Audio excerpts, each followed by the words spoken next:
Hey guys, today we're going to be talking about changing your template on Wix.com.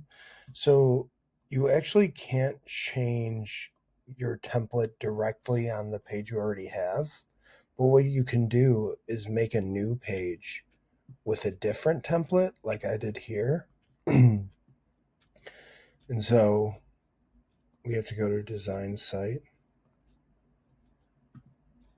So now we have two different Wix pages. This clearly has a different template than this. So that's how you change templates on Wix.com. But I'm sure you're worried about, well, how do I get my information from my last website onto this one? Well, that's pretty easy.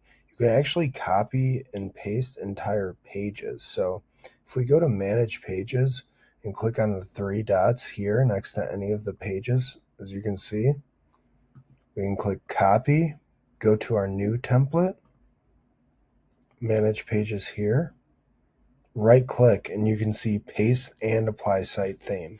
So this is kind of like changing your template, which just doesn't let you do it directly on your current site. So let's paste and apply site theme, see how it does here. So it really didn't paste the best, but you can see it applied the site theme. You can scroll through and fix anything you need to that didn't totally translate well to the new template. But that's how you change your template on Wix.com.